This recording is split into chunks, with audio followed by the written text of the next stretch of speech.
From Toronto, Canada, The Conspiracy Show with Richard Syrett from Zoomer Radio, AM 740.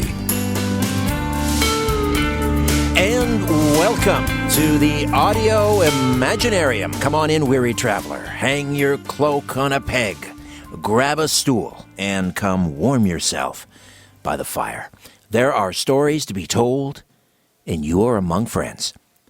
Tonight, and for the full 2 hours, we'll unravel the RFK assassination. Lisa Pease, the author of A Lie Too Big to Fail, the real history of the assassination of Robert F. Kennedy, is standing by.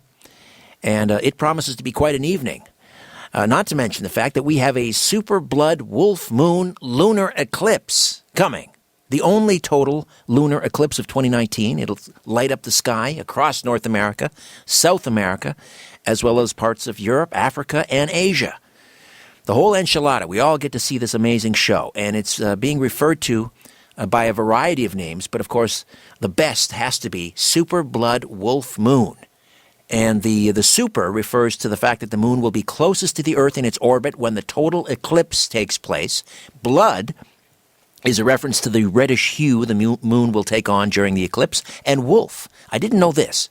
Wolf is taken from the Old Farmer's Almanac as full moons in January. Full moons in January are apparently known as full wolf moons. And if you want to watch it live, NASA says that the edge of the moon will begin, it did begin to enter the Earth's penumbra, the outer section of the shadow, at about 6:30 p.m. Pacific or 9:39 Eastern, so that was a few hours ago. And then over the course of that next hour, the moon started to dim as it traveled through the penumbra. Then at 10:30 Eastern, the moon reached the umbra, at which point it became significantly darker. And now at 11, in about 40 minutes' time, the moon will be all the way inside the umbra. And that's when the eclipse truly begins. So, at about 20 minutes to midnight, or 38 minutes from now, and the best view will occur at 12:12 a.m. Eastern. All right, there you go. There's your full wolf blood moon or blood wolf moon eclipse update. Now, quick programming note, no live stream tonight on our YouTube channel, Strange Planet, but we will be streaming live next week, January 27th, and that'll be 2 hours with former U.S. Secret Service agent Gary Byrne. In A Lie Too Big to Fail, longtime Kennedy researcher of both JFK and RFK, Lisa Pease, lays out in meticulous detail how witnesses with evidence of conspiracy were silenced by the Los Angeles Police Department, how evidence was deliberately altered and in some instances destroyed, and how the justice system and the media failed to present the truth of the case to the public. Pease reveals how the trial was essentially a sham and how the prosecution did not dare to follow where the evidence led. A Lie Too Big to Fail asserts the idea that a government can never investigate itself in a crime of this magnitude. Was the convicted Sirhan Sirhan a willing participant, or was he a mind-controlled assassin? It's fallen to independent researchers like Pease to lay out the evidence in a clear and concise manner, allowing readers to form their theories about this event. Pease places the history of this event in the context of the era and provides shocking overlaps between the high-profile murders and attempted murders of the time. Lisa Pease goes further than anyone else in proving who likely planned the assassination, who the assassination team members were, and why Kennedy was deemed such a threat that he had to be taken out before he became President of the United States. Lisa Pease is the author of A Lie Too Big to Fail, the real history of the assassination of Robert F. Kennedy, based on more than 2 decades of investigative research. Pease's recently published book has already been hailed as the magnum opus of RFK assassination research by the acclaimed author of JFK and the Unspeakable, James Douglas. Pease was previously published in a collection of essays titled The Assassinations, Probe magazine on JFK, MLK, RFK, and Malcolm X with our good friend James DiEugenio. Lisa Pease, welcome to The Conspiracy Show. How are you? I'm great, although I have to say I'm a little disappointed I'm not going to get to see the blood moon. That's all But I right. have seen it before, and it really is spectacular. So Ah. not that I want to lose any viewers, but, take your radio outside and take a look, because it is a beautiful sight to see. Exactly. Or just take your radio over to the window at the very least. There you go. Lisa, I got to ask you about this big announcement. Yes. My understanding is that you, members of the Kennedy family, members of the King family, all calling for sort of a Truth and Reconciliation Committee. Tell me more about this. Yes. David Talbot, the former founder of Salon magazine, salon.com, got together like the biggest lights in the JFK and RFK and MLK research community. We reached out to people we knew in the King and the Kennedy families, and because the feeling is that there are still witnesses whose stories have never even been recorded, who saw or heard really important things. And, before they die, it's like this is the last chance to get a lot of information on the record. There are people who have come forward and said, I have information, but I only want to give it to a credible investigation. And it is historic in that it's the first time that members of the King and the Kennedy family called not just for an investigation into their own cases, but into an investigation of literally each of the four big assassinations of the 1960s, which was President Kennedy, Malcolm X, Martin Luther King Jr., and Robert Kennedy, the last two a couple months apart in 1968. And after which the country basically had a nervous breakdown. I don't think there's any better way to describe it. Right. So this is truly a historic moment. And, I'm hoping tomorrow being Martin Luther King Day that the media will give it the appropriate treatment. Because I've had people say to me over the years, well, if any of this is true, how come the King family hasn't said it? Or how come the Kennedy family hasn't said it? Well, now they're saying it. They're saying these were all conspiracies. They were all not investigated properly. And they're calling for a public inquiry, kind of modeled on the South African Truth and Reconciliation movement, in the hopes of lobbying for actual, prosecutions or legal action where possible. Now, we're more than 50 years after these events, so a lot of the people who were directly involved are dead. But there may still be a few people, and I am all in favor of trying people in absentia. I mean, even after death, I think the best deterrent to losing future leaders to assassinations is to really expose at a deep level every conspirator, how it was done. Every time you expose and prosecute somebody again, even posthumously, it makes it that much harder because no one wants that in their legacy. It's like they want to get away with it forever. They Right. don't want to get away with it just for a few years and then the grandchildren find out what horrible people they were. Right. Well, and ultimately, and even aside from naming names, it's absolutely essential if the country is to move forward that they know the truth, as uncomfortable and ugly as it may be. Exactly. A lot of us walk around in kind of a Disney-fied version of the world, and everything's hunky-dory, and America's the best and the brightest, and nothing bad happens here. And, of course, we all know that's just not true. No, I mean, I do believe... And it's not healthy to go around with that kind of attitude. I agree. I believe in the idea of American exceptionalism. It hasn't obtained it yet, but the foundation is there if it, would choose to follow that path. However... I always maintain that nothing really has changed in the way the world operates from the Middle Ages, which was, very bloody, very violent. You had kings and queens killing, brothers and sisters and infanticide and all of that nastiness. Now they just simply use far more sophisticated methods. Yes. I got to ask you, though, about how this journey began for you, because you were, at the time, kind of more of a JFK assassination researcher, and you went looking for more information on JFK.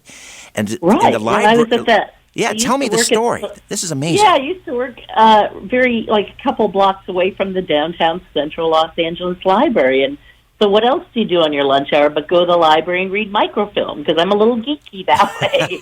And God bless the geeks.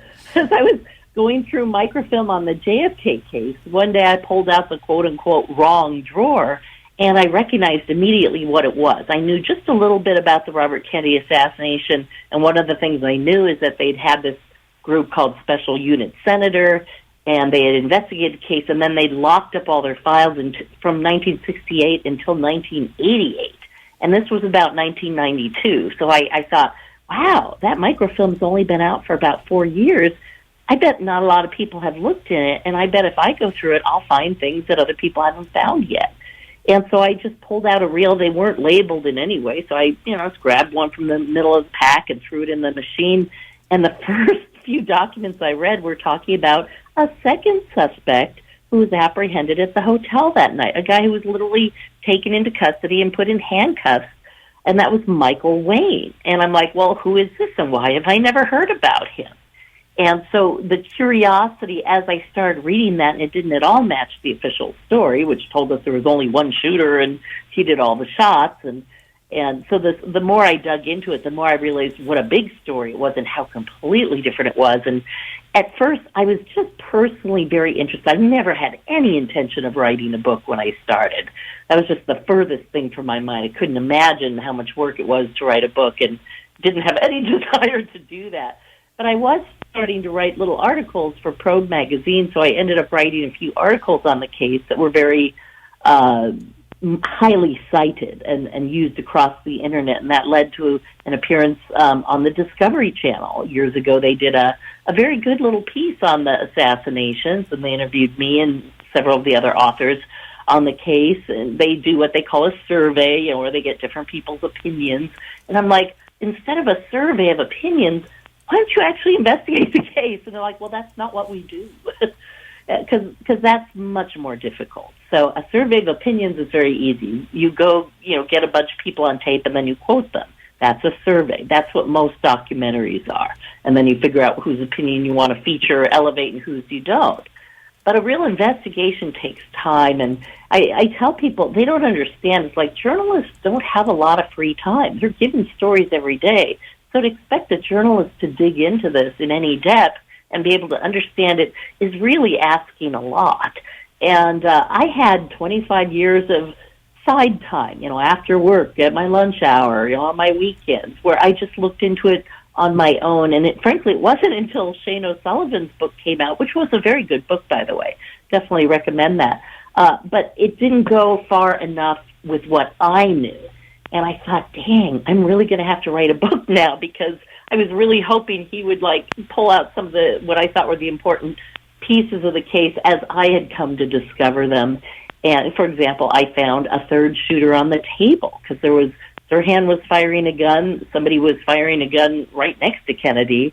But there was a third shooter on the table that 3 credible witnesses saw, and a fourth one probably saw from his description. And again, this is a story not in anyone else's book. So, like I said, I had no intention of writing a book, but the weight of what I had learned began to weigh on me, and I felt a responsibility to tell the story. Let's talk a little bit about Sirhan Sirhan, because Robert Kennedy Jr. In the last 5-6 months, I guess, went to visit Sirhan Sirhan. I set that up. You set that up?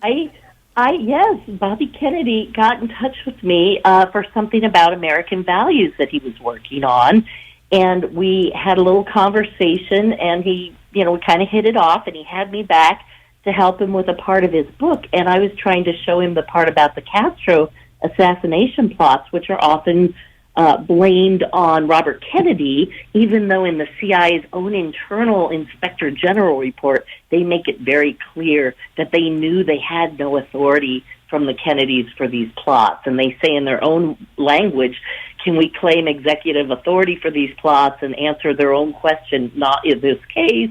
And then they add, while it is true that there was kind of this intense atmosphere of do something about Castro, we did only tell them about the plots that had ended. We didn't tell them anything about the plots that were continuing. And Bobby had always felt that, and he'd even gone to Cuba and talked to Castro, and he had come to the same conclusion, but he didn't know about this CIA document proving that. So, I sat shoulder to shoulder with him, and we were talking about the RFK case, of course. And I said, well, would you like to talk to Sirhan? I said, I could put you in touch with his lawyer. And he's like, yes, absolutely. So I got on the phone. I called Lori Dusick, who flew out to California because you can't get in to see Sirhan unless one of his lawyers is present. And they, drove down and went and spoke to him.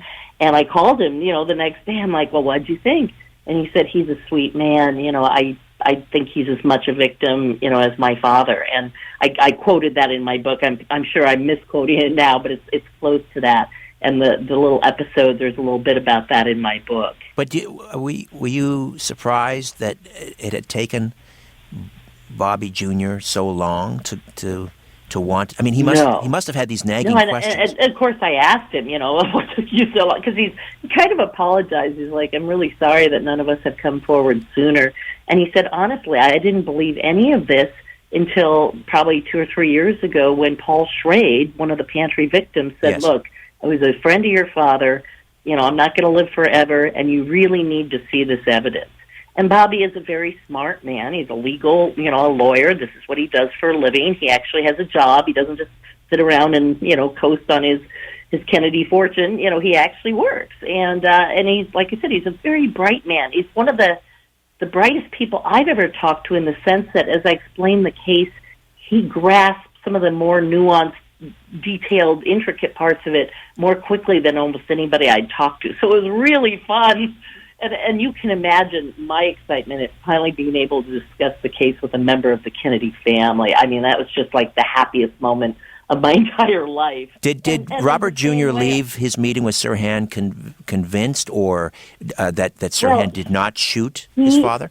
He's convinced that he was... I'm going to let him answer that, because he will be answering that. So I'm going to let him answer that in his own words.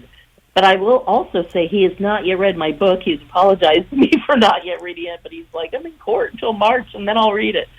So, but he will have a lot to say about that case in the months and years to come, and I know that for a fact. So, yeah, I don't want to preempt him on anything. Right. What about other members of the Kennedy family? What about Caroline? Kathleen Kennedy Townsend has also joined the call, and some of the other members. Here's the thing. I had a call from somebody who claimed to be a very close Kennedy family friend and said a lot of them are aware of your research, but they're really terrified. And that person said that Ted Kennedy had gone to the family after Bobby was killed and said, we're not going to look into this anymore. We're not going to talk about it. And because I think they all felt that talking about it was what got Bobby killed, because Bobby was seriously investigating, quietly, somewhat under the hood, but he was seriously investigating the JFK assassination. Right. Well, some people say that's what got John Jr. killed. Yes, because he too was looking into it. He'd been in touch with one of the better researchers. Somebody quiet and under the hood that most people never even heard of, and who had some really interesting documents. And I always want to say it's not any one thing. I don't believe it's like somebody's going to be killed for just one thing. I really think all three Kennedys were killed because they represent a worldview that is incompatible with the power structure of today. The power structure of today says America has the right to invade foreign countries and steal their resources if it benefits our business class and the quality of life of Americans. Then it's our right to go trash other nations, basically. That's kind of the dominant worldview. Now, the Kennedys' view was more, we have the right to cooperate with other nations and to barter and do what we can to lower the prices of their resources. But they were offering economic aid, educational aid, food in exchange for treaties, as opposed to purely military aid. They were not about the arms sales. They were about trying to elevate the lives of everyone, and that worldview doesn't make the people at the highest rungs of power, which are not the people we elect. They're way above that. Now, there's a funny book. Yes, all right. I just want to say there's a funny book about David Rockefeller where they talk about how he would never stand when the president came in the room because he knew he would still be in power once they were gone. Right. They said that when the Queen visited the United States, she would visit David Rockefeller before the president. Now, let me ask you, we're heading into a break here very shortly, but let me just ask you quickly about Sirhan, and we'll get into this more after the break. I want to talk about Sirhan Sirhan in the weeks leading up to the assassination at the Ambassador Hotel in Los Angeles. He worked at a racetrack, correct? I'm sorry. He had worked at a horse farm where they trained the racetrack horses. He didn't work at the racetrack. Right. And that job had ended a year earlier when he had a serious fall from a horse, and he got kicked and trampled, so he had a lot of internal injuries. But he did not have any brain damage. They tested him extensively for that before the trial. No brain damage, no conditions. And in fact, the doctor said his injuries, were painful but not very serious. And what I found was very odd then is if they weren't that serious, how come he went to the doctor every month and sometimes twice a month for the next 13 months? Exactly. If I get bruised and battered, I don't go to the doctor every month for the next This is where it all begins. All right, Lisa, stay put. We'll come back. We'll come back in a moment and continue to delve into the RFK assassination. Lisa Peace, my guest, the author of A Lie Too Big to Fail, right here on The Conspiracy Show. My name is Richard Syrett. Stay with us.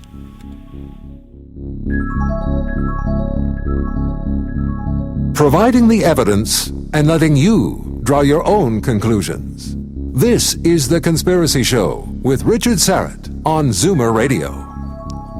Welcome back. Lisa Peace stays with us for the full 2 hours. And she is the author of a book. It's already being hailed as a magnum opus. It is A Lie Too Big to Fail, the real history of the assassination of Robert F. Kennedy. And we were talking about Sirhan Sirhan's history prior to that fateful evening at the Ambassador Hotel in Los Angeles in June of 1968. And so he's seeing this doctor regularly every month.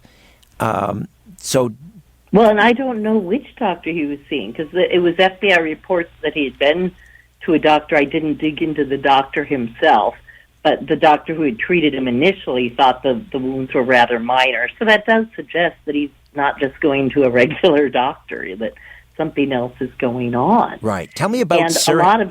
Go ahead. Finish, please. Yeah. I was just going to say, a lot of people in the pantry thought Sirhan seemed to be in an altered state. He seemed unnaturally calm and unnaturally strong, because although he's a very little guy, he's 5'4" and slight. But Rosie Greer, who's a huge football tackle, had trouble getting the gun from him. And the people who were wrestling with him, it took like 6 people to subdue him and pin him to a table. And it's something that under hypnosis, people have noticed acts of extreme strength that are not present in normal behavior. Fascinating. It's like your mind isn't interfering with your ability, right, the way maybe it does when we're not under hypnosis. And even after his arm is pinned to the steam table by Rosie Greer, he still is firing almost robotically his Iverson 8-shot. Right. And we'll come back to that in a moment. But I want to ask you about his interest in hypnosis. You talk about Sirhan Sirhan. Was it he was attending sort of hypnotist shows and so forth? Well, he had gone to the Rosicrucian meeting in Pasadena, where they had done a hypnosis show, and I think he volunteered for that, as I recall. And he was not so much interested in hypnotism per se. He was interested in controlling his own mind. And, here he was, an immigrant who had bad grades in college because his sister was dying, and he had to miss a lot of classes to take care of her. So his grades suffered. So he wasn't able to kind of move up the chain, the ladder, the way most people. He didn't have the opportunities most people did. So he was looking into different ways of manifesting money into his life, and he read Rosicrucian literature that's like, if you write it down, it will happen. And so, he was practicing different ways of trying to bring money to him. Or so they say, because here's the problem. Once somebody has been hypnotized, it's hard for them to know which of their behavior was real and which was a product of hypnotic suggestion. So we could say, well, it was Sirhan's interest in hypnosis that got him into this mess, or we could say somebody got him into this mess and made it look like it was his interest in hypnosis. And this is where we really don't know. So for a large part of my book, I actually leave Sirhan out of it in the sense that I really try and figure out what happened. And then towards the end, what was Sirhan's role? Because for listeners who don't know the story, there's a very simple official explanation. Robert Kennedy had just finished a speech in the embassy ballroom at the Ambassador Hotel. He walks through a narrow pantry area. Sirhan steps out in front of him, fires a gun at him. Kennedy falls. He dies 26 hours later. Sirhan is immediately taken into custody. The police say there's only one gunman. and, case closed. And that's basically what most of the public knew for many years. And no to real this day, trial. That's all some people know. Right, and no real trial because Sirhan, I guess on the advice of his lawyers, pleaded guilty, right? Right, because he was asked to plead guilty in the hopes of sparing him the death penalty, because there was a death penalty in California for many years. Now, Sirhan benefited from a change in the law which removed the death penalty, because otherwise he'd be dead by now. Right. But that law was changed, and so he's still alive. He's still in jail. I talked to his brother Munir. In fact, Sirhan is reading my book in jail. Isn't it interesting, Lisa, how in these big profile assassinations, there is never a trial. The alleged perpetrator is either killed, or they plead guilty, or those are the two big ones, right? They plead guilty, or there's never a trial. Well, of course, there was a trial in the Sirhan case, but it was not a real trial. It was very much a show trial in the sense that the defense team for Sirhan, in their opening statement, said, yes, he shot Kennedy, but the whole point of the trial was to determine the level of guilt of Sirhan.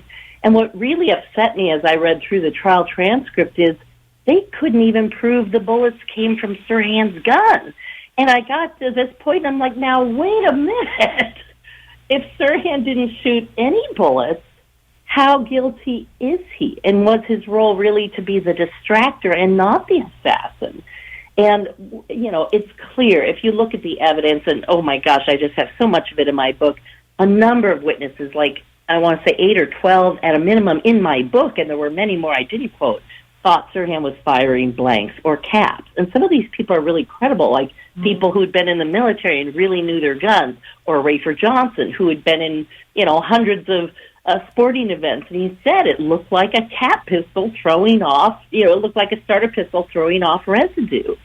People described a little shower of paper after the shots. And that's what happens. A piece of paper that's all wadded up into, a blank and stuffed in a shell flash burns as it's ejected, and it creates a visible flame, which a number of witnesses reported seeing from his gun. Real bullets don't create a visible flame because there's no paper burning to create that visible flame. And so the more I read, the more I realized Sirhan was not a shooter of anybody. He was firing blanks. And then the question is, what level of guilt do you assign if he's still part of the conspiracy? And that's where the hypnosis really comes in. If he was hypnotized, did he understand at any level, under hypnosis or not, that he was participating in a Robert Kennedy assassination? Right. Because there's, they say, and this is true, you can't make somebody do something in hypnosis against their will. But what they never tell you is you can fool people into thinking the circumstances are different, and that's how you get people to do things against their will. Maybe he thought he was at a firing range. I put you under hypnosis. Pardon? Maybe he thought under hypnosis he was at a firing range. Well, and that's what his Dan Brown, who's one of the country's experts on hypnosis, Sirhan's current attorneys, William Pepper and Lori Dusick, hired Dan Brown to sit with Sirhan for about 60 hours and just listen to him. Because he had been hypnotized by his defense attorneys, but the hypnosis was terrible. It was like, Sirhan, look at Robert Kennedy coming towards you. Well, he didn't see that under hypnosis. Sirhan, reach for your gun and shoot him. What are you feeling, Sirhan? It's like it wasn't open-ended at all. It was very much leading the witnesses. It was kind of appalling, actually. And so what Dan Brown did was completely different. Where are you now? What's happening? What do you see? Is anybody around you? He asked completely open-ended questions. And the story that unfolded under Dan Brown's prompting is that a voluptuous girl in a polka dot dress seductively, kind of came on to Sirhan. He was totally, enamored of her. He thought he was going to get lucky that night. He follows her around like a puppy. She takes him into the pantry, and they get up on a tray stand, which is a fairly strong piece of equipment, and it could support the two of them. Vince DiPiero, one of the witnesses of the pantry, notices this girl in a polka dot dress with Sirhan on. He didn't know his name was Sirhan, but he saw the guy with the girl in the polka dot dress, and he said the girl seemed to be holding him, and they seemed to be talking to each other. Suddenly, Kennedy comes in. Sirhan and the girl move towards the middle of the room. Sirhan steps forward as if he's going to, to shake Kennedy's hand, but then the girl pinches him in a way that suddenly triggers him feeling like he was back at the target range. He'd spent 6 hours at a target range that day, and also a few days prior. He'd, literally been shooting, and again, probably under hypnotic suggestion at that time too. But all of a sudden, all Sirhan saw in that room was targets, and that's what he was firing at, if we're to believe what he said. And now if he's lying, what is he lying about? It's like, it's been so long, there's literally no one to protect. It's like, it doesn't make sense that he's lying. And the people who have interviewed him, even the police, his first interviewer is like, he's telling the truth about what he remembers, but he honestly didn't remember what happened in the pantry until he was put under hypnosis, and then he couldn't remember it the way he was questioned by Bernard Diamond, his first hypnotist. But under Dan Brown, it became clear. And then, so he's firing at targets after the girl touches him, and the next thing he remembers is being choked and coming out of the hypnosis just briefly, because he's literally like dying at that point, and going, oh my gosh, I have a gun, I must have shot somebody. And then he's kind of back under for a while. And in fact, I quote extensively from his conversations with the police for the next 3 hours after his arrest, because it's bizarre. And they ask him simple questions. Are you married? And he says, I don't know. And they're like, well, what's your name? And he doesn't give them a name. And is this the car you drove? I don't know. I don't remember. And they're like, how can you not remember the car you drove? And that's when William Jordan, one of the sergeants questioning him, kind of stuck up for Sirhan and said, well, he seems to be honest on what he does remember. He will tell you, but he doesn't seem to remember things. And while he did remember, he remembers this giant urn of coffee. Have we made too much of the coffee pot? Some have suggested, some researchers, maybe there was Rohypnol or something in there, but maybe that wasn't... Oh, it wasn't in the coffee, but there was a bartender at... And if Kennedy had gone the original route, which was down the stairs and to the left out the backstage, if he'd gone straight off the stage and to the left instead of straight off the stage and to the right, he would have gone downstairs. There were witnesses who said there was a makeshift bar right there, and a woman had actually gone up to get a drink at that makeshift bar, and a girl in a polka dot dress with a turned-up nose intercepted her and said, oh, you're not going to get served at this end. And she's like, well, watch me. And, but it ended up that the girl took her money and took it to probably the real bartender, because it looks like this might have been a fake bartender, and then returned shortly thereafter with their drinks, toast to our next president without naming him, and walks away. And they didn't think anything about that at the time until they heard the police were looking for a girl in a polka dot dress, and then they remembered the conversation because she was with her sister, and they're like, yeah, it was kind of funny she didn't name who we were toasting. But in that same interview, this is Eve Hansen as the witness. I got to jump in here. Three men. Lisa, I got to jump in. Pardon my interruption. That's all right. We'll pick up on this point when we come back. Lisa Peace, the RFK assassination, right here on The Conspiracy Show. My name is Richard Syrett. Stay with us. Take a look around. What do you really see? This is where you can tell all about it.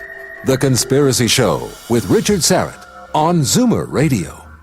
Lisa Peace, A Lie Too Big to Fail. The real history of the assassination of Robert F. Kennedy. And some big news. Members of the King family, the Kennedy family, have all signed on to this statement, a joint statement, along with many other assassination researchers, to push for a Truth and Reconciliation Committee. We'll talk about that a little bit more. Just a reminder that Lisa is with us for the full 2 hours, and we will open up the phone lines at the top of the hour and take your questions and comments. Now back to Sirhan Sirhan. Okay. Yeah, I wanted you to finish up your point. You asked about the coffee urn, and I was talking about there was a bar downstairs, and under hypnosis with this Dan Brown, Sirhan felt like he knew that bartender. He's like, we could communicate without words, as if they had a prior relationship. And he was seen walking around with a milky liquid, and somebody specifically described a red candy in it, not a maraschino cherry. And maybe the guy didn't know what a maraschino cherry was or, looked like, but maybe it really was a red candy. There was scopolamine, a very hypnotic drug that came in candy form at that point in time. CIA had experimented with different, combinations of drugs and hypnosis because under hypnosis, some of the memory, it may be recoverable, but with drugs and hypnosis, it's often the case where the memory was not recoverable, later, and that would be important for a covert operation if that's what it was. And Eve Hansen, when she was down at this bar, she noticed three men who looked, after the fact, kind of like Sirhan, dark, curly, young-haired men just sitting against the wall motionless. And she thought that was so odd and didn't know what they were doing there. And I'm thinking, that was the downstairs team. In my book, I go into a lot of other witnesses, and it appears there were two teams. There were even two girls in a polka dot dress that were drawing attention all night, but they looked very different. Because they didn't know which route... with a straight nose. And because they didn't know which route Bobby would take. Right. They didn't know until the last minute, and it was clear that they had to get him there because it was the last big primary. And once he became the nominee, which was a very good chance at the convention in Chicago, then he would have had extra protection. It would have been that much harder to get him, and plus it would have been that much more suspicious. At this point, he was still, not quite, it was easier to sell the story that some crazy, kid got into the kitchen and killed him. Well, here's the other thing, Lisa. I mentioned, there's never a trial in these cases. The other thing is they changed the parade route. With Kennedy, of course, we know they changed the parade route. Right, and I really want to shoot that down in the RFK case because, like I said, they didn't have to change the route. It really didn't matter. They planned for every contingency. In fact, I even quote Eugenio, what is his name, Martinez, one of the Watergate burglars, and E. Howard Hunt co-wrote an article talking about how carefully you plan for covert operations. It used to be called the Directorate of Plans. They do planning. They map out every possible contingency. They rehearse it over and over. In fact, one of the witnesses in my book might have heard one such rehearsal. She heard noise behind the stage. Kennedy wasn't speaking. It was a few days earlier. But she heard enough noise that she went backstage to find out what was going on. And she found a bunch of young, dark-haired, curly-haired men, one of which looked very much like Sirhan, but couldn't have been Sirhan. And they were, drawing things on the floor and talking to each other in a language she didn't recognize. And she didn't, I can't remember if she said she didn't think it was Spanish. I could be mixing that up with another witness. But it's very possible this thing was rehearsed. In fact, several members of the team that I described were there June 2nd, which was a couple days before the primary. Also, somebody saw what appeared to be Sirhan, but was probably a lookalike, up in Oregon. A guy had bumped into a guy who was a dead ringer for Sirhan at a time where Sirhan couldn't have been there, and the guy had a gun, and he could feel it when he bumped into him. So it's as if they did try several times to get him, and they only succeeded this last time. I mean, that's the other thing. People think it's like, well, if they're that bad, how come they were able to pull it off? It's like, well, they didn't the first three times. Well, it's they, like JFK did the last time. Like in JFK, right. They wanted to get him in Miami, and they tried to get him in Chicago. Right, and then there seems to be a D.C. plot earlier that summer, too. Yeah, it's like they tried 3 times, and it failed. And the fourth one, they got him in Dallas. But let me just come back to the parade route. You say it doesn't matter, and I agree that they had planned for either location. But here's the key. If Sirhan did this on his own, how could he have known that Kennedy suddenly was going to be directed through the pantry and to be there? Oh, yeah. Well, if Sirhan did it on his own, then all the evidence doesn't fit. Yeah, it's like I don't even want to go down that route because it's clear he didn't. And when I say it's clear he didn't, again, the witnesses who saw them both put Sirhan about his gun muzzle, because the police were very specific about that. They asked, where was the gun muzzle relative to Kennedy? And the witnesses who saw them both at the same time put the muzzle 2 to 3 feet away. And to the left, there were right? people who saw a gun up next to Kennedy, but they could never connect Sirhan to it. And there was a gun right up next to Kennedy because somebody killed him from that close distance. Powder burns behind his ear. Powder burns behind his ear. Right. And he was shot not just behind the ear at a very close distance, but he was shot 3 more times in kind of the back right underarm area. One shot went right through the coat, but the other 2 went through his body. One went literally through his body and out. Another one lodged at the base of his neck.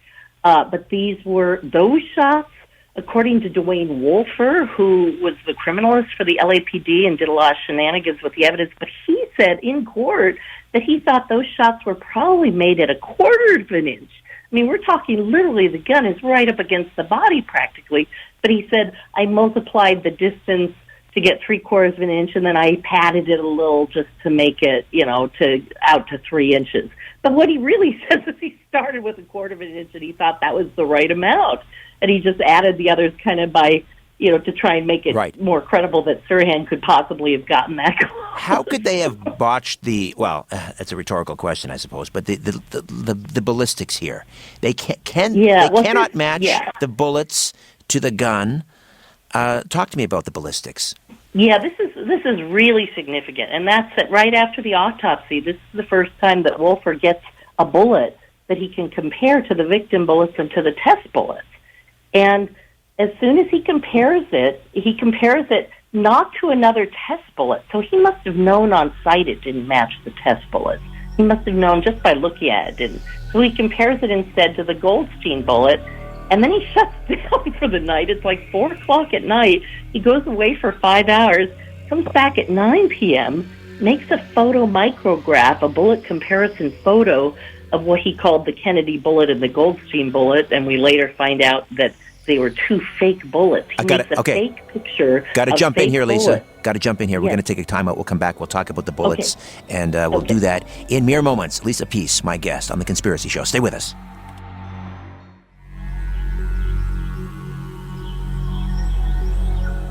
You're listening to The Conspiracy Show with Richard Syrett from Zoomer Radio. Welcome back. Lisa Peace, the author of A Lie Too Big to Fail, The Real History of the Assassination of Robert F. Kennedy. We were talking about ballistics, and you mentioned the Goldstein bullet. We should mention, was that Ira Goldstein who was one of the injured? A lot of people don't know that 5 other people took bullets in the pantry besides Robert Kennedy, who had 2 bullets removed from him. And then in addition, Kennedy was shot another 2 times. 1 bullet went through his chest and out. Another one went through his coat and didn't penetrate any skin. There were 3 bullet holes in the ceiling that the police would allow, even though Wolfer had said, it's unbelievable how many holes there are in the ceiling. 3 doesn't sound unbelievable, so I suspect there were many more. And then there were 4 bullet holes in the pantry door frames. And there are pictures and photos of these. And in my book, I found video of not just the door frames, but the piece of paneling that had been destroyed. And I was so excited when I found that. I literally called Jim DiEugenio. I said, you got to drive up here right now. I'm so afraid this will disappear. Because at that point, as far as I knew, I was the only one who had ever seen it. And I'm like, you got to come right now. And so he's like, okay, Lisa. He drove an hour, and then he got it, and he knew right away how important that video was. So I paid $750 for the rights to air 6 seconds of video on the Internet in perpetuity. And in my book, I provide the link to that video. So I encourage people to look for that. I've tweeted it out, and it's been posted, so people should be able to find it. But in the video, it shows a hand. There's no sound, but it shows a hand points at the 2 holes in the southwest part of the door frame, which are, what do I say, almost horizontal, not quite. And then the hand pulls a piece of wood, which is the paneling from the door frame, and you can see the same 2 holes that are in the post you see are in that piece of paneling. So then you understand that the holes in the wall that you see in those pictures could not possibly have been made by pantry carts because they're tiny. They're like pencil size, smaller than pencil size holes. And nor were they made by pencils, because that was another explanation that had been floated. Oh, people just stuck pencils in the wall. Well, you can't stick a pencil through 3/4 of an inch of pine wood. It won't go. It'll break. Right. Some researchers have said some researchers have identified 13 shots fired. How many do you figure? Yes, and there are at least 13 holes because, again, you've got the 7 bullets in the pantry victims, 3 holes in the ceiling. The police decided 1 bullet went up and down and hit one of the people, but 1 bullet must have been lost, so that's your 8. And then you have the 4 holes in the pantry door frames. And then there's the bullet still in the wood in an AP photo in the backstage door where Kennedy exited. And it's near the bottom of the door, but that room was kind of at an upward slant. So if somebody had been firing from about Sirhan's position, the bullet could easily have entered right there. So that's 13 right there. But in my book, I go further because there are reports of additional bullets. And in that video I was just describing, the hand lingers and points at what looks to be a bullet still in the wood of the paneling that didn't penetrate all the way back to the post. So you won't see it in any of the photos. It's only in that video. And I can only imagine the hand points there for a while because it was significant and not, a blemish on the wood. So how do you get 13 plus shots from an 8-shot Iverson pistol? Well, it's worse than that because my book, again, I argue strongly from the evidence Sirhan was firing blanks. And there's so many reasons that would be the case. If I were planning an assassination, I'm not going to take a kid under hypnosis who thinks he's firing at targets and give him real bullets, because what if his first bullet kills my assassin before the assassin gets to kill Robert Kennedy? That would make no sense. Plus, if I'm the assassin and I understand the setup and the scenario, I go, what? He's going to be firing real bullets at me? Heck no, I'm not taking that job. That makes no sense whatsoever. But if I know the kid's hypnotized, but he's firing blanks, don't worry about it. You can't possibly get hit. And in addition, then, there's somebody next to Sirhan, which again is in my book. 3 credible witnesses put a shooter on the table next to Sirhan, firing down into the crowd. And there are advantages to that because your peripheral vision at the top of your head is very shallow. You can only see a little bit above the top. If you move your own hands just straight up above your eyes, they disappear before they go too far. So you could have somebody literally hiding in plain sight. And the fact that only 3 people saw somebody shooting there out of like 75 is pretty good. And even they weren't sure what they saw, and, it was a blur. And the guy who was on the table looked like Sirhan and had the same color blue on, although it appeared he had a suit on and not a little pullover velour thing as Sirhan had.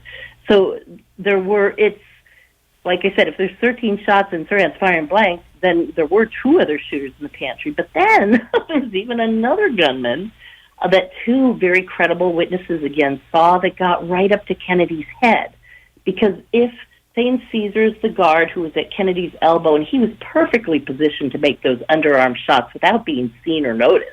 Eugene Caesar, he's the ace security guard, right? Eugene right, Caesar. Right, and he's also, even if he's not shooting, he's perfectly positioned to hide a shooter with his big body, because he was a fairly big man. What he's not perfectly positioned to do is to make that headshot, because his arm would be completely noticeable and exposed. Everybody could see him reaching up. It makes more sense that somebody else, would sneak in and do that. And it appears there was a young busboy who looked again just like Sirhan. In fact, I had one of these witnesses argue with me. He's like, no, it was Sirhan. I know it was Sirhan. But Sirhan wasn't wearing a white busboy outfit. He was captured on the scene. He didn't have time to change clothes. He was wearing a blue pullover velour short. He's like, no, he's in a white busboy. And that just shows the power of the illusion. In fact, the CIA had a magician on staff, John Mulholland, who said it's so important in a magic act, you don't just fool the eye, because the mind will eventually work the trick out. He said the trick is really to fool the mind. And that's kind of what happened in the pantry. By using Sirhan lookalikes, for any shooter, anybody who saw him figured they had to have seen Sirhan, because they were all told over and over by the press, by the media, by the police, there was only one shooter. So whoever they saw, if it even remotely resembled Sirhan, they were then certain they saw Sirhan. Right. Well, what about the young man that's cradling Robert Kennedy in that famous photo? He looks like Sirhan. Well, Juan Romero, I don't think he looks like Sirhan, but and Juan Romero was a wonderful man and certainly had nothing to do with the shooting. And I might have had the last interview with him because sadly he just died recently. Oh. And I had just been speaking to him on the phone, and a couple of weeks later I saw on his Facebook page that he had passed away. I was very sad by that. But he confirmed something I'd always suspected. I asked, were there other busboys near you? Were there other kitchen workers? And he named somebody that's not in any of the LAPD records. And sadly, he couldn't think of the last name. He only remembered the first name.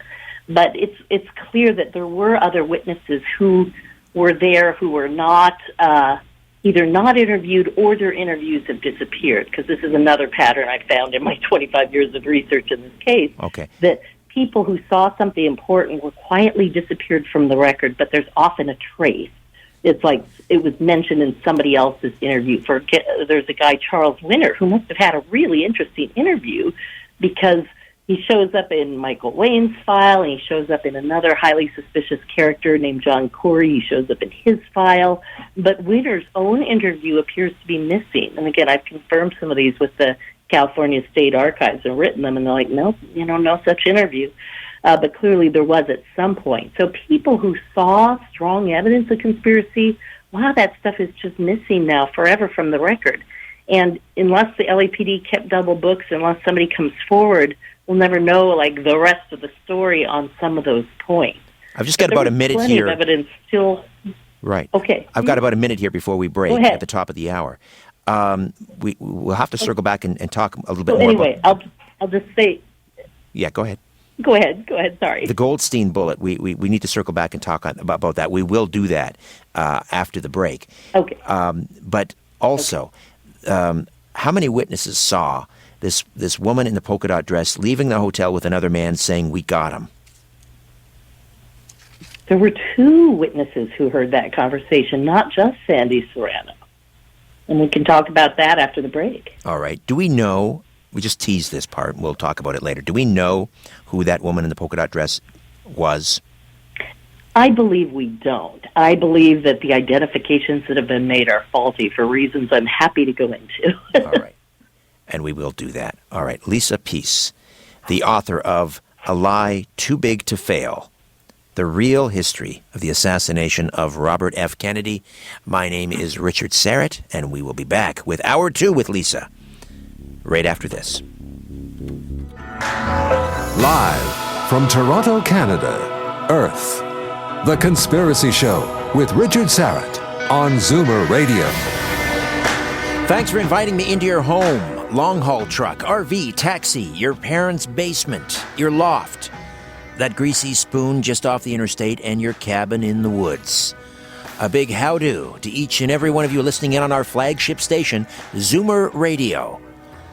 740 megahertz on the amplitude modulation band and 96.7 on the frequency modulation band here in Toronto. Hi to everyone listening in on one of our affiliate stations, like our new one, KXL-FM News 101 in Portland, Oregon. Hi to those of you who listen online at zoomerradio.ca or on the Zoomer Radio and the Conspiracy Show apps. If you have the Conspiracy Show app, it still works. It's just no longer available at Google Play or Apple at the moment. Hi to all of you who listen in on the YouTube channel, Strange Planet. No live YouTube stream tonight, but the audio from this program will be uploaded to the channel in the next few days. However, and wherever you're listening, I bid thee the warmest of welcomes, and I thank you for your fine company. Lisa Peace is here, the author of A Lie Too Big to Fail, which asserts the idea that a government can never investigate itself in a crime of this magnitude. We're talking about the assassination of Robert F. Kennedy. Was the convicted Sirhan Sirhan a willing participant, or was he a mind-controlled assassin? And it's fallen to independent researchers like Lisa to lay out the evidence in a clear and concise manner, allowing readers to form their theories about this event. And her book, A Lie Too Big to Fail, The Real History of the Assassination of Robert F. Kennedy, is already being heralded as a magnum opus, perhaps the definitive work on the assassination. I want to pick up on, before the break, we were talking about the ballistics, and you mentioned the Goldstein bullet, and I want to just revisit that because I think we need to spend a little bit more time on that. The Goldstein bullet are really important because the police clearly switched the bullets, meaning there was a reinvestigation in 1975 of just the ballistics, because by 1975 there was so much evidence that a second gun had been fired that Paul Schrade sued the county. CBS joined the lawsuit, and Judge Wenke appointed a panel of 9 experts or 7. Oh my God, I'd have to go count now. They appointed a panel of experts, ballistics experts, to look at the bullets and figure out if they were fired from 2 guns or 1 gun. That was basically what they were asked to do. And so what they did is they, looked at the bullets, and they looked at this photomicrograph that Wolfer made at that weird, after a 5-hour gap in his record late at night when no one was in the lab. And they said, wow, he's trying to fool us. He tells us this is the Kennedy neck bullet and a test bullet from Sirhan's gun, but it's not. It's a picture of the Kennedy bullet and the Ira Goldstein bullet. And so they're like, wow, the police lied. They tried to slip one by. And what the panel found was although they could not match any of the bullets provided that were victim bullets, they couldn't match any of those to Sirhan's gun, but they could at least match 3 of them to each other, and therefore they said, we only have evidence that one gun was used. And then, of course, that became the only one gun was used, which isn't really what they said. It's like, we can't prove a second gun was used because the 3 bullets we were able to compare all matched each other. What the panel didn't do, though, they actually made an inventory of all the markings on all the bullets. What they never did, however, is go back to the LAPD's log to see if those were the same bullets, because the Goldstein bullet should have had an X on it. And, in fact, it had no marking at all, so they put a 6 on the base where the X would have been if it was the real bullet. With the Kenny bullet, it's even more dramatic. The end of a bullet, a .22 bullet, is smaller than a pencil. So look at a pencil eraser and imagine something a little smaller, and then try and imagine 4, characters on it, TN31. You can be pretty sure that TN was on top of the 31. Well, when that was what Thomas Noguchi put, the last 2 digits of the autopsy, and he verified that at the grand jury under oath. He said, yes, this is the bullet. These are the marks I put on TN31. So we know those were the original marking on that bullet. Well, when the panel gets it in 75, the markings are instead now DWTN. And again, it can't be DWTN31 because Thomas Noguchi didn't leave room for DN. Right. There's no way. Like I said, it's so tiny you can only get 4 characters on it. Well, So if it's clear that the they bullets can't were match switched. any of the bullets to Sirhan's gun, Sirhan's gun. I mean, if Right, you and can't that's match the funny. bullets, But that makes sense. If he was firing blanks, then of course you can't match any of the bullets because he didn't fire any bullets. no. But my point is, if they can't match, how can they convict? Well, again, you read my book because the trial was all full of those kinds of shenanigans. And at that point in time, no one knew what the police were doing. And again, his lawyers assumed he was guilty. They didn't do any kind of investigation. You should hear Munir go off on that sometime about how shoddily the lawyers, they were so rude to the family. They were so mean to them and just assumed he was guilty and didn't lift a finger to help. And they were all about the money, if they could get any money from the book deal, because Robert Blair Kaiser had promised the defense team some of the money from his book deal if they let him be part of the defense team. And then years later, Robert Blair Kaiser is working in the DA's office and making fun of the buffs. It's like, so who are these people? It's Well, like, that's the none of question. them were- Who was Grant Cooper, for example? Because I'm not Right. sure. Well, and Grant Cooper, at the time of the trial, had been a famous attorney here for decades in Los Angeles, and ironically, had even written an article about getting somebody off because, he had confessed to a crime he hadn't committed, and that's what people say too. It's like, well, Sirhan confessed, so obviously he did it. Well, he confessed because he was told to confess, but also he confessed in court as a joke. Because he felt the trial was a mockery, and he's like, yeah, I committed, I killed Kennedy with 20 years malice aforethought. Well, he's only 24, so he's like saying, stop bringing up my childhood and the trauma from my childhood. What I did as a 4-year-old didn't affect me in the pantry. That's what he was saying, but it was misrepresented as, Sirhan confessed. Everybody runs to the phones and calls, and it wasn't that at all. It was a completely exasperated outburst, and I explained that in the book. But Grant Cooper was himself under threat of indictment because in a previous case, the Friars Club card cheating scandal that involved Johnny Roselli, the man the CIA had tipped to kill Castro, through Robert Mayhew, who was then running the Howard Hughes empire. And Robert Mayhew makes a big appearance in my book for reasons I'll let the readers figure out. Okay. But Mayhew connects to literally everybody in the case. Mayhew was friends with the sheriff, Sheriff Pitchess. In fact, it was the sheriff's men who were in the pantry before the LAPD got there. And it was the sheriff's men who took bullets out of the wall and then evidently disappeared them because we never found them again. And Mayhew and Roselli may have worked together to set up Cooper, and that's actually something I didn't even have time to go into in my book because the book was already so long, but I actually kind of tracked that down. It looks like Cooper was set up, and then I was trying to find out, was he set up before the trial, before they knew he was going to be Sirhan's lawyer, or after, and I believe it was after, but again, it was getting so convoluted, I cut it back from the book. But the point here is anyway, that Cooper was under threat of this, of being jailed. He could have been jailed for being in possession of a stolen grand jury transcript, but after the trial is over and Sirhan is convicted, he gets off with the least possible fine. And as I note at the end of my trial chapter, everybody involved in the cover-up got promoted. Literally, everybody got a better position, more money, a private security firm. Everybody got their reward. Even the judge had something at stake. And again, I'll leave people to read the book to figure out what they had possibly hanging over the judge's head. Because he did some crazy things during the trial that I point out. He was not a fair and impartial judge at all. It was really shocking. When I read the trial transcript, and it took me like 3 months to read it because it was a 3-month trial, and I had to read, and they talk all day. So it took a long time to get through this thing. And I was so angry at the end, and I thought there was a book about the trial that I felt after reading the transcript didn't go nearly far enough. So I really tried to hit home how bad the trial was in my book. We're opening up the phone lines for questions and comments for Lisa Peace as we discuss the RFK assassination. And the numbers are 416-360-0740. That's in the Greater Toronto area. 416-360-0740. And toll free from out of town and just about anywhere.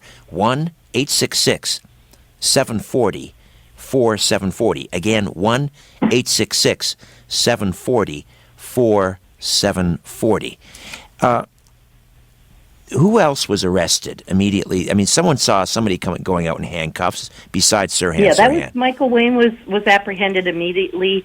There was another guy apparently named Jesse Greer who appears to have been arrested and then quietly let go. There was yet another man. Let's see if I get the name right. Frazier was the last name. I want to say Terry Lee Frazier, but for some reason that's sounding wrong to me right now. And again, look in my book for the actual name. But in his case, I really don't think he was involved. I think Wayne was very much involved. And Wayne was lying to people all over the hotel and saying things that were provably not true, claiming to know people he really didn't know. And again, people mistook him for Sirhan. In fact, at the grand jury, one of the people who testified to the grand jury was Harold Burba, the photographer for the fire department, and he described this man walking with rolled-up posters in the pantry before Kennedy went to speak, and how suspicious he looked, and how he was casing the joint and turning his head left and right and looking around, and he thought he was terribly suspicious, and he just assumed that was Sirhan. And it wasn't until a month after the grand jury that the police went back to him and they said, well, we're not sure that was Sirhan. It's like, look at this guy. And they showed him a picture of Michael Wayne. He goes, yeah, that's the guy. And they go, well, that's not Sirhan. So, I mean, you can argue Sirhan was even convicted in part based on a misidentification. He wasn't even that suspicious character. It's really, really kind of horrific to think that Sirhan. Now, I want to talk really briefly, because I know we're going to get calls here any minute, but super important for people to understand. You cannot be made to do something against your will under hypnosis, but you can be tricked under hypnosis into believing a different reality.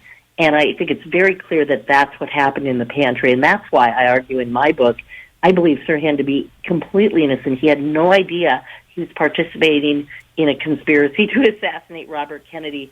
He was used by others who knew he didn't know, but they put him in the right position. They triggered him at the right moment. He thought he was back at the firing range at the right moment, started firing a gun, and again, firing blanks. And it's funny because in his own hypnosis, he's like, I saw a flame coming out of the gun. And he thought, that can't be my gun because my gun has bullets in it, except it didn't. Like I said, because otherwise, that's the other thing. The people who were right in front of him, if he had been firing bullets, Kennedy would have been shot in the front of the chest. Exactly. I mean, it's very clear if he had fired a bullet, he pointed right in that direction and fired. Kennedy would have been hit from the front if he had been firing real bullets. Let's go to the phones, and we begin with Robert in New Hampshire. Robert, good evening, good morning. Welcome to The Conspiracy Show. Yes, hi, good evening. I listen to Zoomer Radio on occasion, and it's such a great variance of programming. I just want to compliment you on that. Thank you. Now, this my call is in reference. Robert, are you there? Now, Robert? Now, her name was Kathy Fulmer, Fullmer. Ah, yes. And the exact quote that was attributed to her was, she was just running out in the area, let's say, and she said, we shot him. And a person nearby says, who did you shoot? So she said, President Kennedy, I mean Senator Kennedy. That was the exact quote. Now, she was found, Kathy Fulmer, the girl in the polka dot dress, she was found dead some years later. And it was widely published, actually. It was in the New York Post. I read that paper every day, in quite a few papers, actually. And it said polka dot dress girl found dead. I'm sure there's plenty of ways of checking on that. That was in the New York Post. Okay, let me that was her name, Hang on, Kathy Fulmer. All right, Robert, Yeah, great let me call. Let Lisa address that. Yeah, how would they know her Yeah. name? So Kathy Fulmer was interviewed by the LAPD, but she was not wearing a polka dot dress. She was wearing a polka dot scarf, and she did not run out shouting that, although there were people near her who thought she said, "We shot Kennedy." Now, in my book, I argue that the polka dot pattern itself was assigned to the other conspirators. In fact, we were talking about that coffee urn, and I never got to circle back to that. The coffee urn was right behind the stage. And when the girl and Sirhan went into that anteroom area, that's where the coffee urn was. It was literally right behind the stage where Kennedy was speaking. And guess who was standing there? A big, tall man with a polka dot tie. It's like, and he was the one who directed them to the pantry. So he'd figured out where Kennedy was going, and he sent them that way. You know, he could have sent them downstairs, but he sent them upstairs to the right. But Kathy Fulmer's death was suspicious, and for years I really didn't think she was involved because it was a polka dot scarf, and I thought it was coincidence. But then, like I said, the more I realized everybody who seemed involved, not everybody, but several of the people who seemed involved did seem to be wearing a polka dot pattern somewhere. And in the police photos, and I've gone through hundreds of them, I have never found anybody in polka dots. And I thought, well, that's odd because so many people saw the girl in the polka dot dress. How could she not be in any of the photos? And it's almost as if, somebody went through the police photos and knew that was the clue and took out anybody who had a polka dot dress and, threw it away, unless it was obviously the wrong type of dress, like a black dress with white polka dots. Robert, thank you for the call. Great call. Are the polka dots maybe some sort of a trigger? No, I thought that for a while too, but I really don't believe that was the case. That's what Darren Brown did in his show. He used it as like step one of a two-step locking mechanism to get somebody into the hypnotic state that when they saw that pattern, it would trigger the first level, and then when they heard keywords, it would trigger the second level. I don't believe that to be the case, but that would be a hard thing to disprove. But I do think it helped the conspirators find each other, because polka dots have never really been formal. It's more of an informal, fun, funky pattern, and as I understand it, political events today are very casual. People show up in jeans and T-shirts. But back in that time, it was the Kennedy Victory Party, and everybody was dressed to the nines. This is what I heard from one of the people who was there. She's like, you don't understand. These people really stuck out. Sirhan was in jeans. You just didn't wear that to those kind of political events. And the girl's dress was kind of, like a kitchen dress. It wasn't like a really pretty, fancy dress. All right, let's go to the phones. That's why they were suspicious. Let's go back to the phones. Mike is in Mississauga this morning. Mike, welcome to the Conspiracy Show. Hey, thanks for taking my call. Good show as usual, Richard. Thank you. I have two questions for you. Wasn't there any, film footage of all this happening? And wouldn't the film footage, couldn't there be people identified? And my second question is, how was Sirhan Sirhan chosen to be this patsy? How did they find him? Why was he chosen? Great question, right. Mike. Thank you. Two good questions and two long answers that I'll try and keep short. Let me do the second question first because I already forgot the first one. But Sirhan appears to have been chosen in part.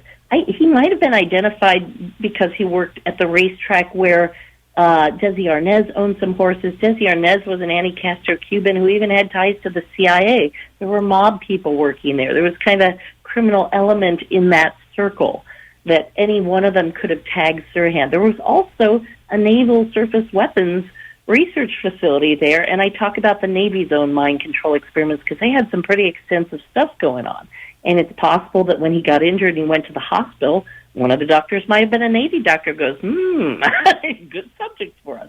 Also, back in Pasadena when he was in school, he was studying, here he is, a guy who speaks Arabic and English.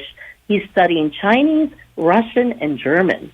Now, if you wanted somebody who spoke all the major spy languages of the world, that would pretty much cover it.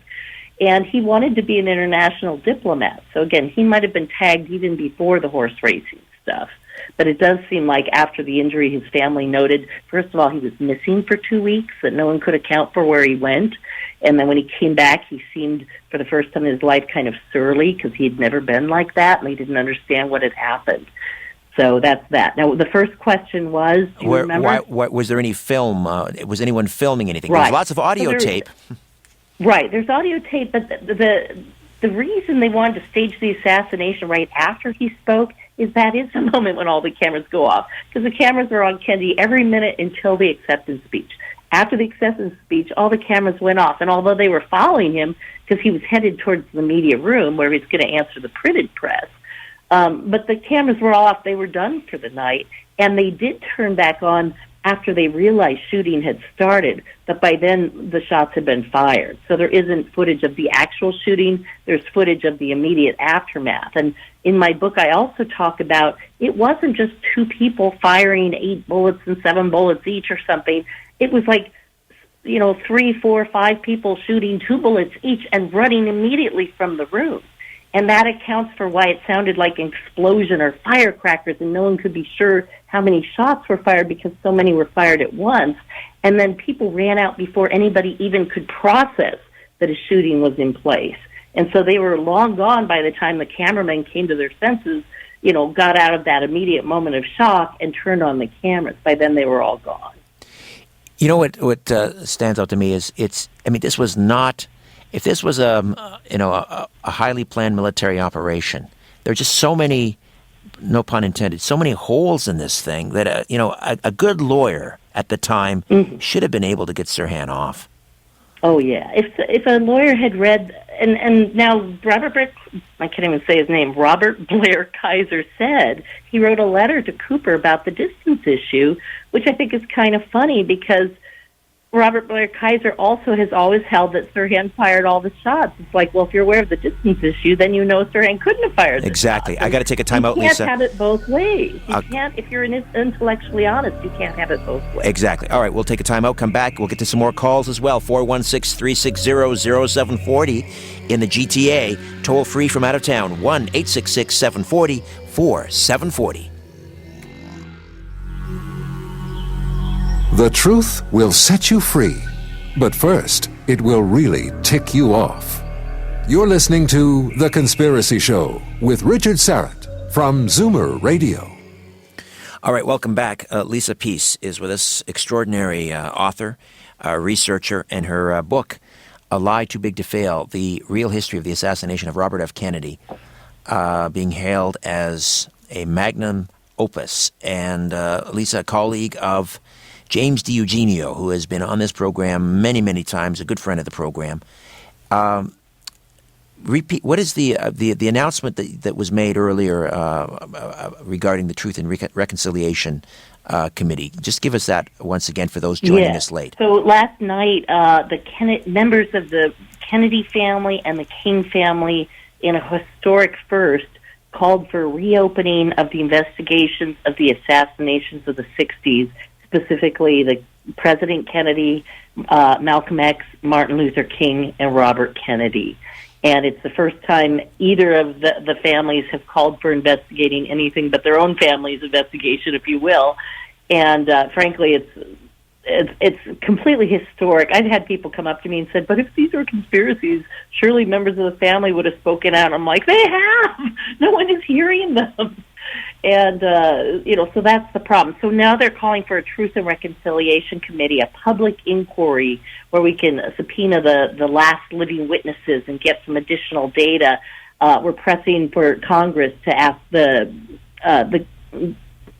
the oversight of the JFK Act, because the agencies that were supposed to release all their records have not.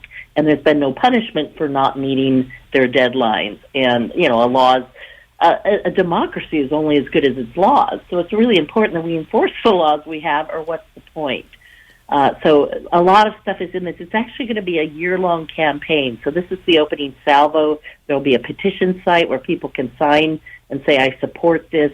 We're going to be lobbying Congress all year on this point to reopen these cases. And again, we want to take witness testimony before people die. There are people who still have information that's never really been officially taken for the record. So this is an important moment in our history, and we could save history or lose history, and I hope we can save it. Let's say hi to William in Toronto. William, welcome to the Conspiracy Show. Yes, thank you for having me. I just want to say, Bobby Kennedy, he announced that he was going to challenge Lyndon Johnson for the Democratic nomination for the presidency in '68 before, about 10 days or 2 weeks prior to Johnson bowing out of the race. You remember he made that famous speech. And he I said, will not seek, nor will I Right. accept the nomination. Yes, Now, what I'm thinking, and I've always believed this, I'm not saying Johnson was behind RFK's assassination, but he was an astute enough politician to realize that if this pit bull kid runs for president, there will be people who won't want him to be president under any circumstances. And that's what prompted him to bow out, because if he hadn't bowed out and things had been, Bobby Kennedy had been assassinated in June, and Johnson was still in the race, people would say Johnson became president only because of the death of two JFK, Kennedys, right? and he remains president only because of the death of RFK. Interesting point. Great thought. What are your thoughts, Lisa? I've heard that sentiment expressed, and I have a slightly different take on it. I think he knew he couldn't win. I think he saw that his support for the Vietnam War was his albatross around his neck, and he couldn't not support the war because he figured he'd end up just like JFK, but he figured his support of the war would be enough to split the party. And he knew it was important to defeat Nixon, and once he saw that he probably could not win, or could not win with a majority, he bowed out after Bobby got in, because I think he knew, too, that Bobby would win. Well, let's not forget Eugene McCarthy. Wasn't it McCarthy that beat Johnson in the New Hampshire primary? Yes, and McCarthy also beat Bobby Kennedy in Oregon, and they went toe-to-toe over their dogs at the time. People forget Kennedy was no shoo-in for the nomination. Right, but he kind of was, because the delegates, the big state delegates, were going for Kennedy. It was like Bernie versus Hillary. Sadly, sadly in my opinion, because I was a Bernie supporter, but she got more delegates. So it didn't matter if Bernie had more popular support or more energy or whatever. She got the delegates in the same way the Kennedys were going to get the delegates, and it didn't matter. And in those days, the primaries were even more of a show trial than they are now. I mean, now they actually count for a little bit more, but in those days, really, the primaries didn't matter. It was about what happened at the convention and the horse trading, and there were still a lot of Kennedy loyalists at that point. Let's say hello to Gary in Toledo, Ohio. Gary, good evening, good morning. Welcome to the Conspiracy Show. Yes, hi, good evening. Hey, just a quick question about the role of Roosevelt Grier in the assassination. I remember vividly that he was interviewed and had put his thumb in the trigger of the gun to jam it, and being told to break the person's thumb and other things relative to that. It provided such credibility to the one gun killer, one person killer, because of his popularity as a celebrity. Was he part of the plot? Oh, no. And the same with Rafer. Both of them, again, and Rafer made it more clear in his testimony. He said, I saw this guy firing a gun, so I didn't look around to see if anybody else was firing. I wanted to focus on the gun I saw. And the same with Rosie. I mean, both of them thought this was the only shooter, because, again, in the moment, when you see one person firing a gun, you don't look around to see if there are others. You just don't. You want to make sure you're safe, and then that the people you love are safe. And for them, that was Robert Kennedy. And so they grabbed the guy, and they forced his arm away from the crowd. And that's the other thing. Where they were pointing Sirhan's arm, there should have been holes in the wall, like in the back, what would that be, the northwest corner, because that's where they shoved his arm. And there are no holes there either. So they were all fooled. They were all fooled. They really didn't know what they were seeing, because it was carefully planned, well-staged magic act. All right. Thank you, Gary, in Toledo, for that. I mentioned, rarely a trial, changed the parade route. The other one is that often occurs is the gunman is taken out. Oswald, of course, which leads me to, the confusion as to why Sirhan, the patsy, was allowed to live. Why is he still languishing in prison? Right. First of all, there were people who tried to kill him in the pantry. Unfortunately, because Oswald had been killed, a lot of people were saying, we don't want another Oswald. Justin Unruh actually jumped in the police car when Sirhan was taken away because he wanted to make sure the police didn't kill him on the way to custody. Everybody was very protective. And then it's like the more he was in custody, the harder it was to kill him, because that looked just like Oswald. That if he were killed in police custody, it would have looked so suspicious. So there were people who looked like they were trying to kill him in the pantry, and there were others that were protecting him because that had happened to Oswald. Ah, interesting. So if there had been no Oswald, there probably would have been a dead Sirhan. Thomas Noguchi performed the autopsy, correct? Yes. And his findings were that Kennedy was shot from behind. Was he not chased out of town after that because he stood by that? You can definitely make that argument. Yeah, there was all this kind of trumped up charges about him, and the timing was such that it came, of course, right at the time of the trial. And so, if he had made, and the thing is, I'm not aware that he made any statements that Wolfer didn't make. Meaning, like I said, Wolfer at the trial actually put the gun closer than Noguchi did. But it had how do I want to say, he had told the grand jury that the gun was about an inch away. And he had been pulled aside by John Miner, who was one of the people working for the county, who said, oh my God, you've got to put the gun couldn't have been that close. It had to be further away. He's like, I know what the evidence says. It was an inch. It was not, like 3 feet. And, Noguchi hung tough on that. And in his book, Coroner, Noguchi said, thus I have never said that Sirhan Sirhan killed Robert Kennedy. And he must have made some comment like that to coworkers or colleagues. There are pictures of him in the pantry pointing at the bullet holes. He had to know those were bullet holes. He's a coroner. He's been to other crime scenes. When you've been to enough crime scenes, you kind of know what a bullet hole looks like. And so I think they were terrified that he might kind of expose the conspiracy, because he did seem to be a decent and honorable man. And so, yeah, he was discredited in the media, and he lost his job right around the time of the trial. And within a year, it's like all of that was proven to be fake and bogus, and he was back in his job. But the damage had been done at exactly the moment the damage needed to be done. Funny thing, that. Thomas Noguchi is still with us, right? I mean, he's in his 90s? Yes, he is. He testified, didn't testify, he spoke via camera at a conference at the Weck Center last year for the 50th anniversary. Last year. Right. What year are we in? Yes, last year. 2019, yes.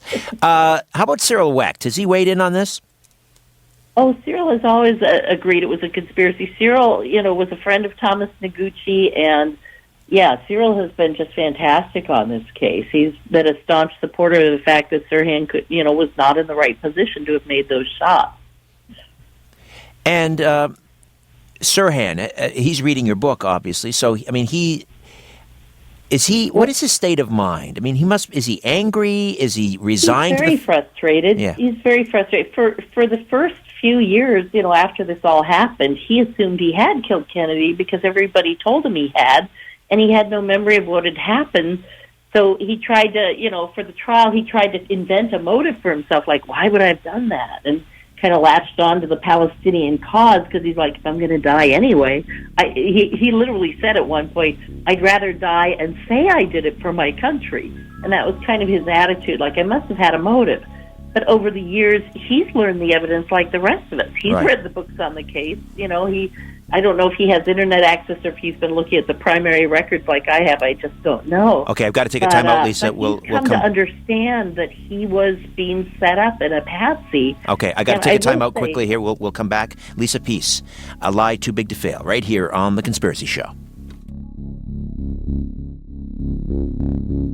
Shaking the world and seeing what falls. This is The Conspiracy Show with Richard Syrett from Zoomer Radio.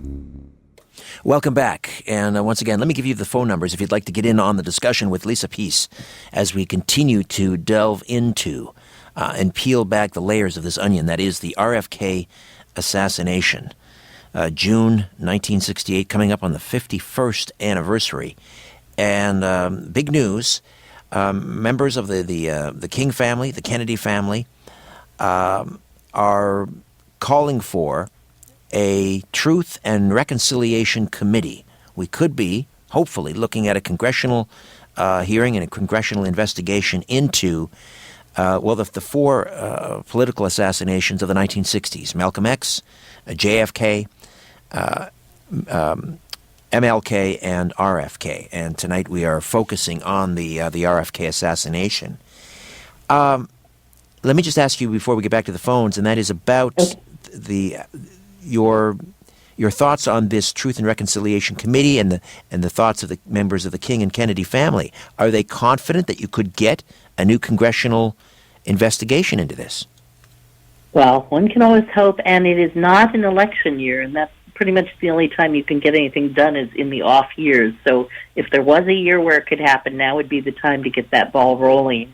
The nice thing about the call is that it doesn't rely on Congress. Like you said, if we start with a public inquiry, we might do a better job finding the truth ourselves. You know, as I say in my book, I don't believe the government is ever capable of truly investigating itself. That said, the House Select Committee on Assassinations, although their conclusions were weak, the data was deep and rich, and people are still mining it and finding important data.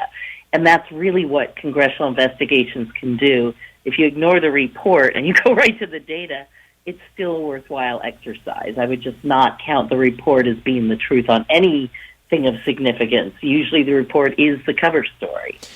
And by the way, one of the signers of that is Robert Blakey, who headed the House Select Committee on Assassinations investigation.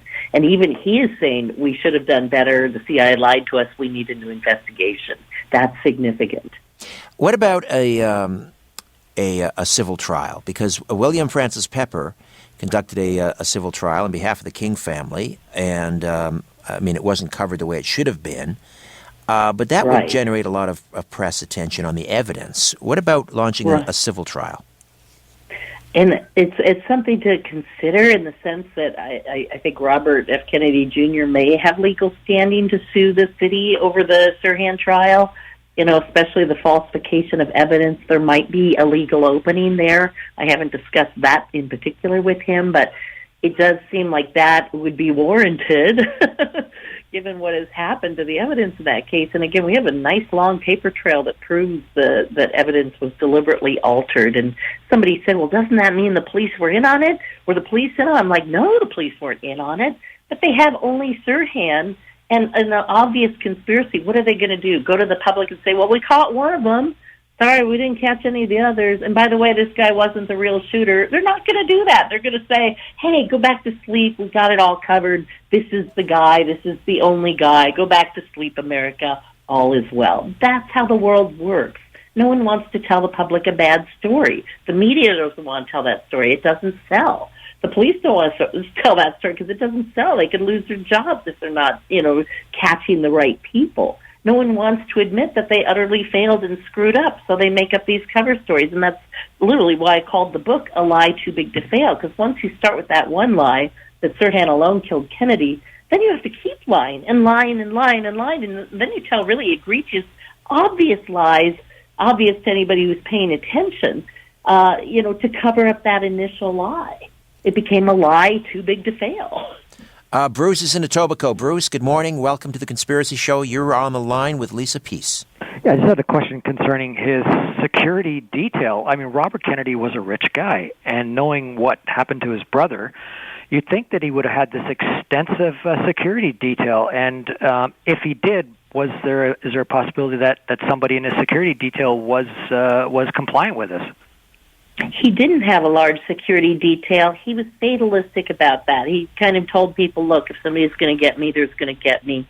There's nothing we can do. He didn't trust the security people to protect him in any case, which was a good call because it was very likely a security guard who made some of the shots that hit him. By the way, I don't believe saying Eugene Caesar actually killed Bobby, and people can read about who I think did and why in the book. But the security issue, it bothered Bobby because he just knew. He's like, if they're going to get me, they're going to get me, and no amount of security is going to make a difference. And maybe he was right, maybe he was wrong. Maybe if he'd had a private security force, they could have protected him. We'll never know. Thanks for the call, Bruce. What about J. Edgar Hoover's role in this, and the FBI and his role in ordering the destruction of evidence? Well, Hoover didn't order the destruction of any evidence, just to be clear. That was the LAPD. The LAPD ordered the destruction of the evidence they had collected. After the trial was over, they burned the door frames. They burned 2,400 photographs in a hospital incinerator.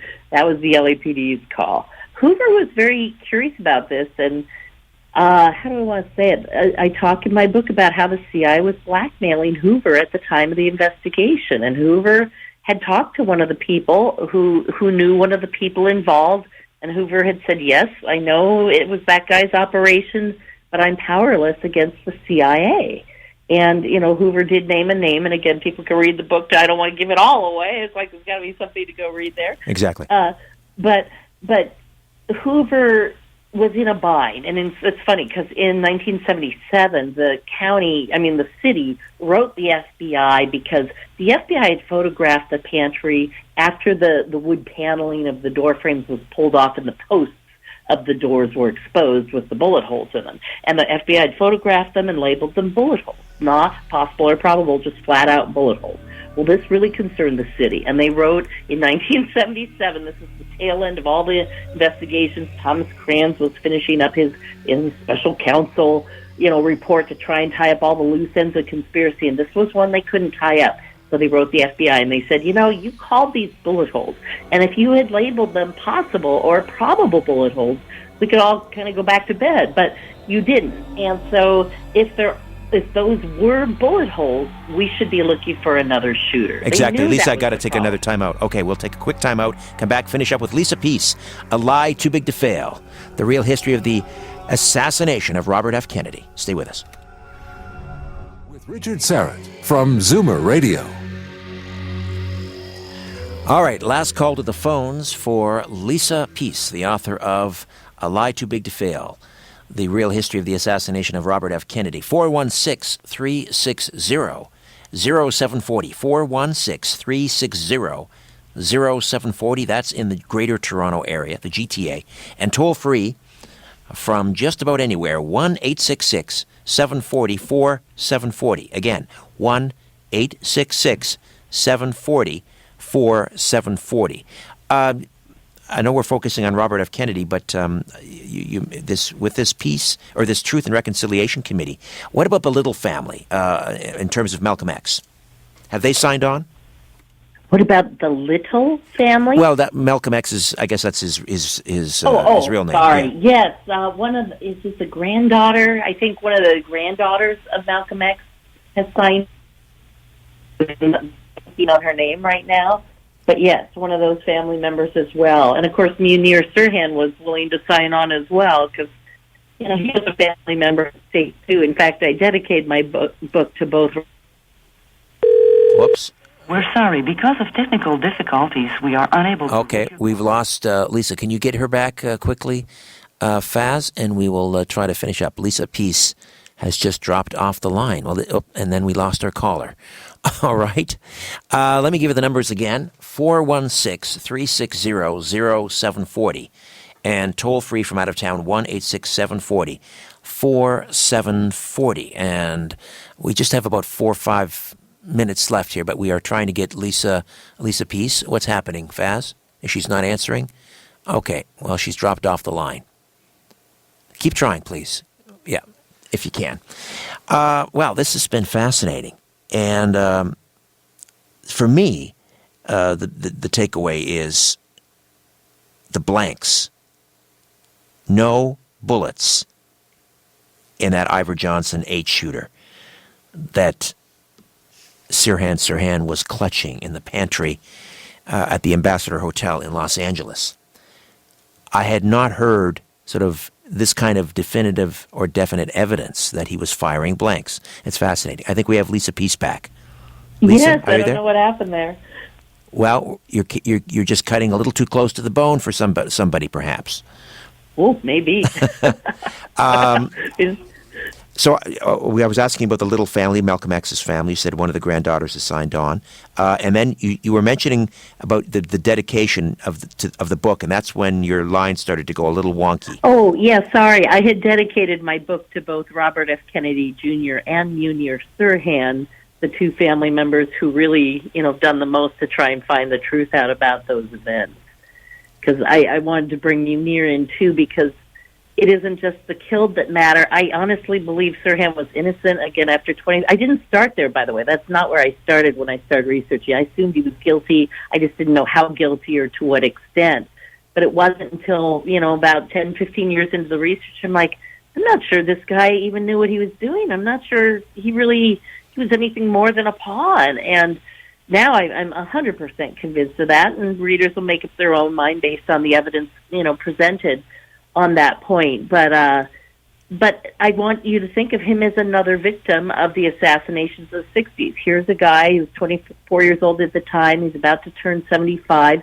He's been in jail 2/3 of his life for a crime he didn't commit and can't remember. Isn't that horrible? It's beyond horrible. Imagine? It's absolutely horrible. unconscionable. Is there anyone left alive, do you suspect, that still needs him to be in prison? Yes. I'm not going to name a name on the air. No, I do.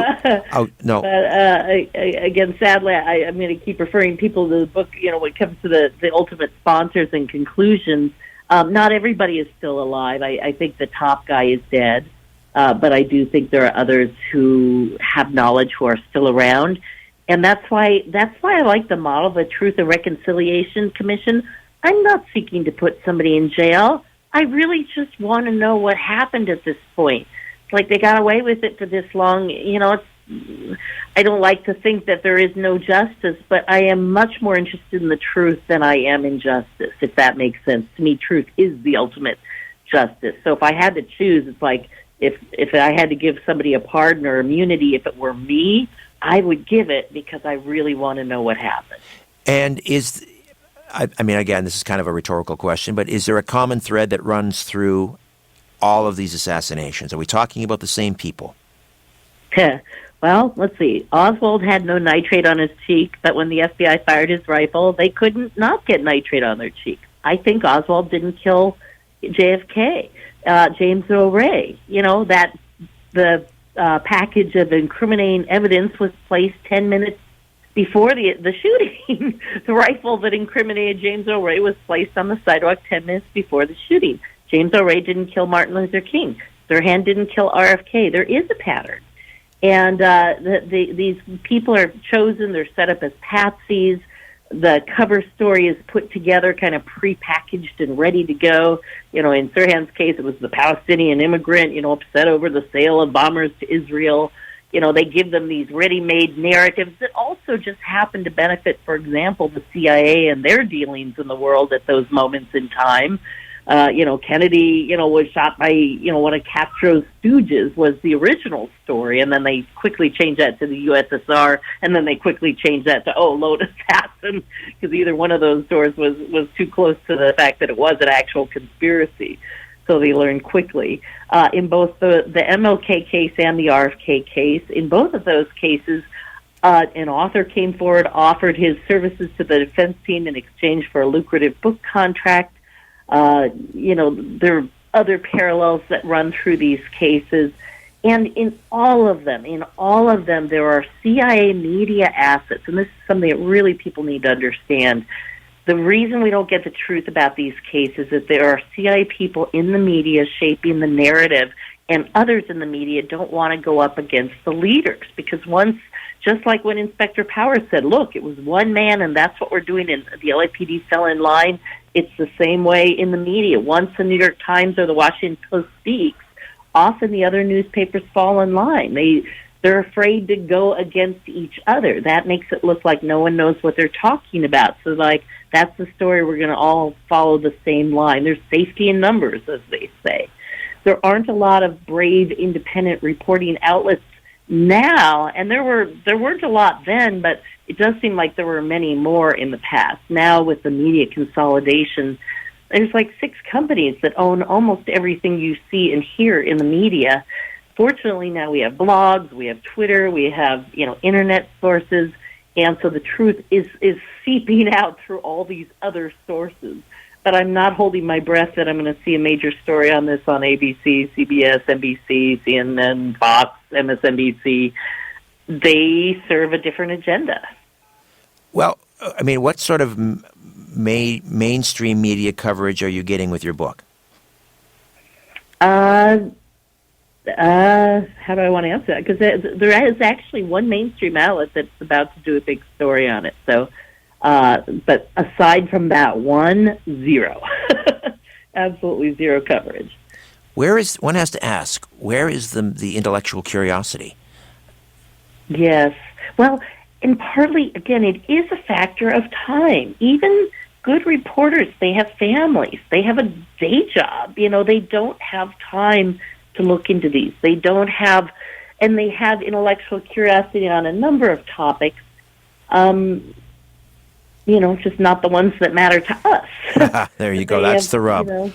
Well, Lisa, listen. I mean, how many books on global warming have I read? I actually really care about that and think it's super important, but I haven't had the time to read any good books on that. There you go. Because I've been focused on this side of the world. Well, thank God for you, Lisa, and thank you for hanging out for the last 2 hours. And this is just one bombshell after another that you laid on us tonight. Thank you so much. Great meeting you. Oh, wonderful. Thank you. Lisa Peace, A Lie Too Big to Fail, available at Amazon and good bookstores everywhere.